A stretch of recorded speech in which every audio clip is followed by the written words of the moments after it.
Hello, this is Jessica with Honest Books, and I am going to be doing my spring wrap-up, all the books that I read this past spring. We are officially into summer, so I figured I would go through all of these ones. It is a total of 16 books with 3 short stories that I did for Decades of Dread, horror, MAYhem. So those 3 short stories with that, but then 16 books. And so the one thing as I was organizing and putting them like notes together to kind of figure out a lot of 3 stars, 4 stars, no 5 stars in this. Not that they're not good books. I enjoyed them. I liked them. Nothing that just was like hugely impactful stood out that I thought was a 5 star. So just sort of putting that out there that, you know. So the first one is, and I am considering this one a classic. This is Fahrenheit 451. I've been wanting to read this. I want to work in more classics as I go. And so this was one that I had really been wanting to read because just the idea of books being illegal and firefighters, instead of fighting fires, they actually burn books. Or burn buildings that the books are in, you know. And so it was a really interesting storyline. It was, in the beginning, it was difficult to read, trying to figure out, you know, what was going on. And then once you figured out sort of the storyline, the characters, it had a dreamlike state to it. There was times where I couldn't understand if his wife was drugged out, if she was sleeping, dreaming, what it was, because it was just a different reality for them. But it was worth the read. It's a short book, a short read. It is 179 pages. Okay, so this is his wife talking to him. Guy Montag, he's the main character. He's the firefighter. His wife is talking to him. And she feels itchy. She wants to get out. She wants to, you know, go driving or something. And I'm sorry. It's her talking to him. She's telling him, I go driving, you should go do that. He says, no, I don't want to this time. I want to hold on to this funny thing. God, it's gotten big on me. I don't know what it is. I'm so damned unhappy. I'm so mad, and I don't know why. I feel like I'm putting on weight. I feel fat. I feel like I've been saving up a lot of things, and I don't know what. I might even start reading books. I like that. Definitely worth the read. It took me a little bit to get through it, but I did. So we have this one. The other thing that I'm trying to weave into my reading is rereads. I'm not a rereader, and I think a lot of it is because I have so many books that I want to read that I don't feel like I have time to reread. But I did start this year, and I started with Clan of the Cave Bear, which was my absolute favorite series back when I was like 18, 19. And so I did reread the first one, Clan of the Cave Bear. Loved it. This is the second one in the series, and I reread this one, and I didn't... it didn't land the same way with me as the first one. And it was the character. It was, you know, of course, Ayla, she's the main character, but she meets Jean Delar. And that relationship, from what I remember and what I'm reading now, like, and I think I was just 18, 19, 20 when I read it, and now, you know, 46, it's a different take. And so I enjoyed it, but it just seemed a little bit harder to manage through with his character in particular. Still loved Isla, still loved the story. She, you know, it's the Valley of the Horses, so she gets her horse, and her with the animals, so loved the story. I just was like, ugh, he was a bit much. Okay, so both of these I gave 3 out of 4 stars. next one is Nothing But Blackened Teeth. And this I found in my little free library. Somebody tucked it in there, and it just looked so gruesome and so like, you know, what your nightmares would look like. And it's a really short story, and I thought, oh, this is going to be great. I was very disappointed. I gave it a 1 star. It was very rushed. It was very predictable, and it was just disappointing. But it's about a group of friends that want to stay in a haunted house. They get drunk and hang out. What could go wrong? You know, they want to make it through the night, and things happen that you can imagine. So it was just a little disappointing. I guess I don't know. But based on the cover, this was definitely one where I was like, oh, that looks so freaky. And yeah, so 1 star. Shadow and Bone. This was a 4 star, and this is a YA book that I read with my daughter. And I tend to rate those higher simply because of that we're reading it together, and so I tend to enjoy it more. But this is the first book in a series of 3, and it was very good. I enjoyed it. You know, it's fantasy. It's the main characters are Alina and Mal, and they are orphans, and the Shadow and Bone, there is a shadow fold that is this expanse of land that they have to cross, and in the shadow there are dark creatures that can kill them. So when they have to cross the shadow to get things that they have to in order to survive, it's very dangerous. And so going over, something happens that changes Alina. Well, it changes both of their lives. But there is one little passage that I really liked when they're young. When the leaves change color, do you call it magic? What about when you cut your hand and it heals? And when you put a pot of water on the stove and it boils, is it magic then? And so it was just sort of this very like, you know, some things appear magical if you just don't understand how they work. And so that was just a really nice, simplistic way of, you know, kind of telling them, no, when in fact it is a sci-fi magical.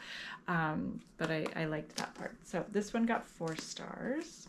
The One and Only Bob. This one I read with my daughter. It's super cute. It is the 2nd book in the series. It's The One and Only Ivan, now The One and Only Bob. I do believe there is The One and Only Ruby after this.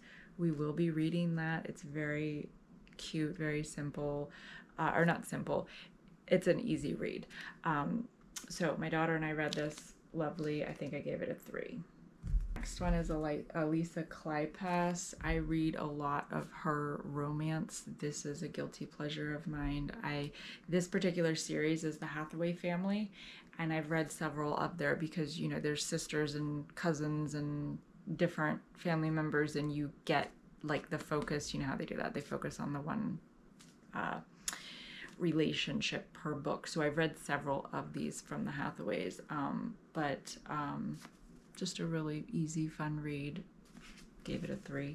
One is Where the Mountain Meets the Moon, and we are about halfway through. I'm reading this with my daughter, so this is going to be a carryover, but this is like a Asian folklore story, and so I'm really enjoying it so far. It's about this little girl, Minli, and her father tells her stories, and so she goes out based on these stories, and she's trying to find the man in the moon and make a wish, and she finds a dragon along the way that can't fly, a fish that can talk. Who else has she met along the way? She met the king, and she's going to try to get further along in her journey. Her family, her parents initially freaked out and went out to try to find her, and now they have sort of trusted her, and that is all thanks to another fish that talked to them. And so, it's just it's very cute, and so really enjoying this so far. So we're about halfway. Bad Monkey by Carl Hyacin. And this is one of these funny, it's just a lot of characters. It's crazy, it's fast-paced, it's funny. It is a police detective, and he gets demoted to food inspector. He's not happy about this, and he continues to investigate a murder. And all of the, you know, things that happen along the way. It is set in Florida, so this is like a good summer read, just kind of light and funny. He's got a lot of books out there. I don't know if they're all set in Florida, but so this was good. I think I gave it like a 3. A Philosophy of Walking. I am still working on this one, and this is a wonderful, lovely book. I would probably give this one 5 stars. Some beautiful sentiments and feelings and observations of out in nature walking and how you feel when you're out walking. But also there was several studies where it was a madness, where people had to go and walk, and they would just walk, and they didn't have the money to go walking. Where they were going, they didn't pack properly.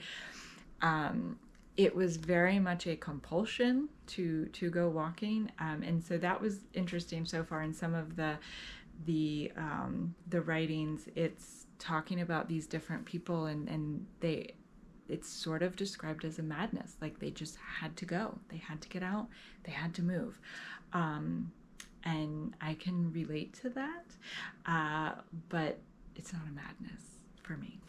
So. Still working on it, but I would say a 5-star if I can finish it.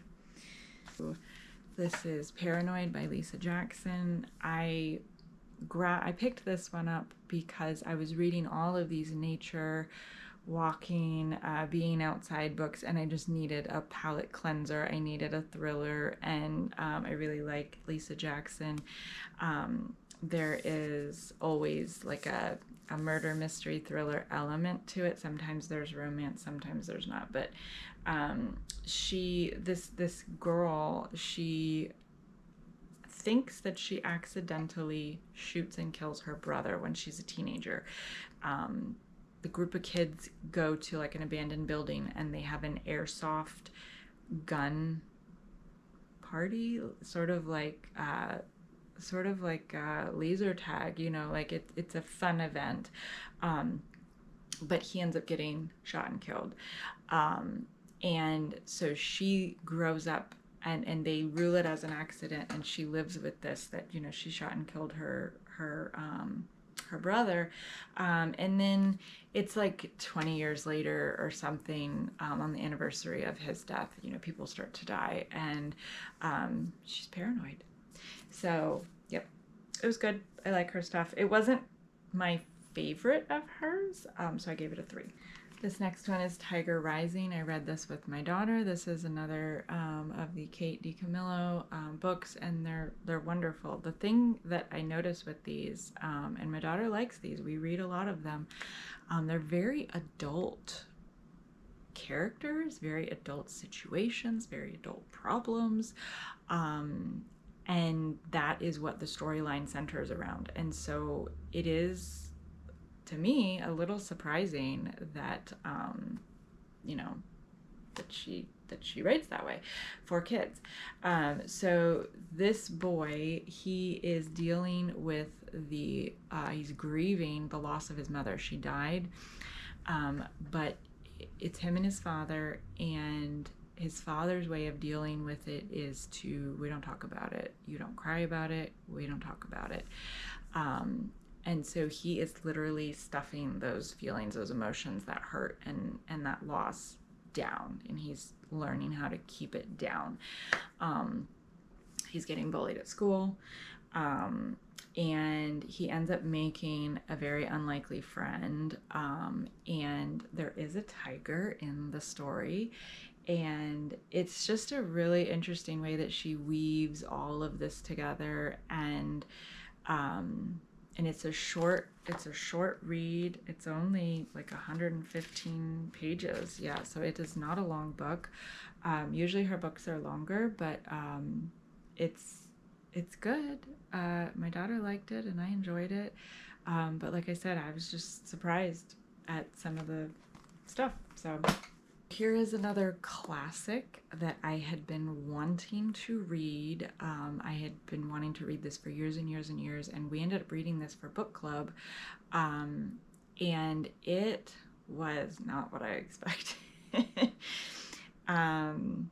It is just, it's a lot. You read it and you're like, what did I just read? And so I was reading, and then this book actually has some notes at the bottom. It's sort of, try to find a section, not a lot of notes, but it has a little bit to kind of, but I did go and reference some cliff notes, because some of it you're just, you know, it's round and round. They're talking, people are talking, the dialogue, and you forget who's talking to who and who said, you know, I mean, I can follow the storyline and you follow it, but it's a bit dry. And yeah, I was just, you know, there's like slow burn, and then there is like,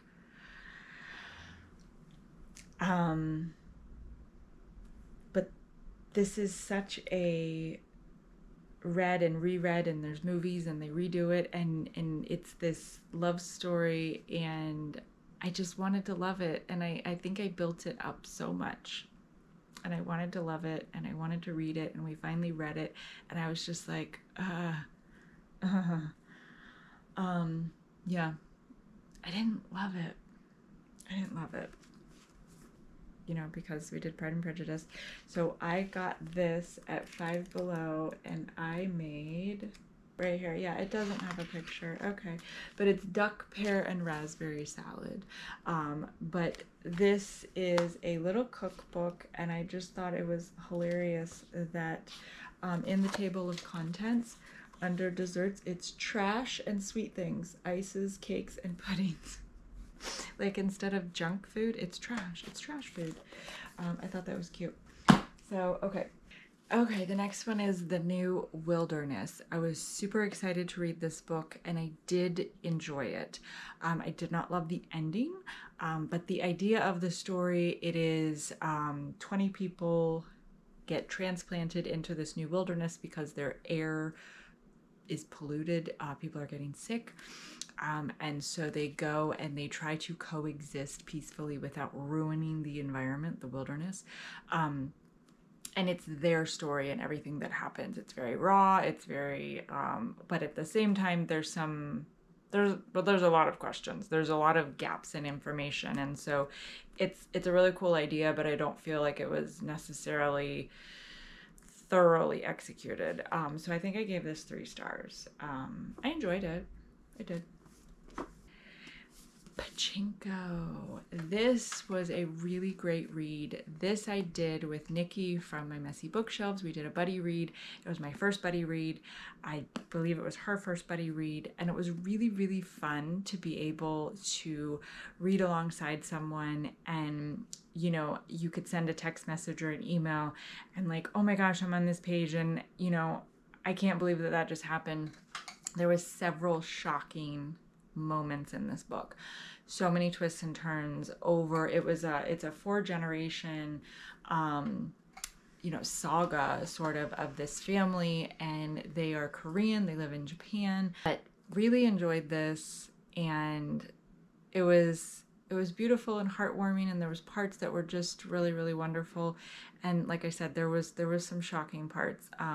But being able to read alongside someone and have that constant commentary available was really great. And so I definitely want to do another buddy read, because it was fun. It made the book and the story and the reading more enjoyable for sure. I do believe I gave this a 4-star. Discriminated and oppressed. That's the word I was looking for. The Koreans were heavily discriminated against, and they were very much oppressed by the Japanese people, culture, and everything, and just made it very difficult for them to eke out a life, a living. And so, but that was my buddy read. Little Bee. And this was a really good book. The back of it, like when you read it, and some of the reviews that I read, it's very hyped. Like, they didn't really give a good description. They just were like, it's such a good book. I can't tell you anything. You just have to read it and you'll never be the same, kind of thing.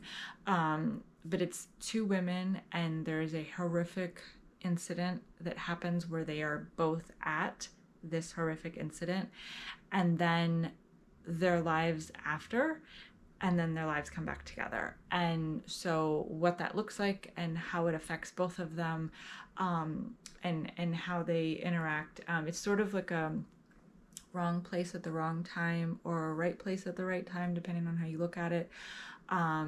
And it, yeah, because there's not a lot on the back about it, but it was a good read, and I don't know what I was expecting, but I gave a 4. This was it was good. 3, 4. Yeah, you know, those stars are loosely. And then next is the Beet Queen. This was not what I expected. I have 4 books by this author, and this was the first one that I read. And it just, the description on the back drew me in. It's this mother. She has 3 children. She's struggling financially. It's really hard. She's not paying her rent. She can barely feed her kids. And she abandons them in a very odd, very public way. And it's their life after that, their family. And in it each chapter, it goes from a different person, and it gives you their perspective. And at first I was totally drawn in, and then I was sort of like, we're going on this path, and we're going, and it was like, oh, okay. It wasn't what I expected. I don't think that the title is a good title for this book. I understand why after reading the book, but I don't feel like it's a good title. That's just my personal opinion. So I don't like titles where, and like with Tiger Rising, I feel like with Tiger Rising and the Beet Queen, I'm like, okay, so get to the tiger. What about the tiger? It's always sort of in the back of my mind. The Beet Queen, I'm like, okay, when are we going to talk about beets? Like, it creates this sort of like nagging, and not in a good way, of like, when is that going to come up? The other bad monkey, you know, sometimes the thing about the beets, or the thing about the tiger, or the thing about the bad monkey isn't until much later. And so you're just sort of like trying to figure it out prematurely, or this is me. I'm trying to figure it out prematurely, and it tends to be distracting. That's just me. So, like a 3, you know. The rating system obviously is not a huge part of it. And then these are the 3 short stories for the MAYhem Decades of Dread. And I had this complete poetry of Edgar Allan Poe, and I went for The Raven because, of course, we're all familiar with The Raven, but I never read the entire poem. It's not really a short story, it's a poem. And it's beautiful. Out of my classic horror tales, I read The Yellow Wallpaper.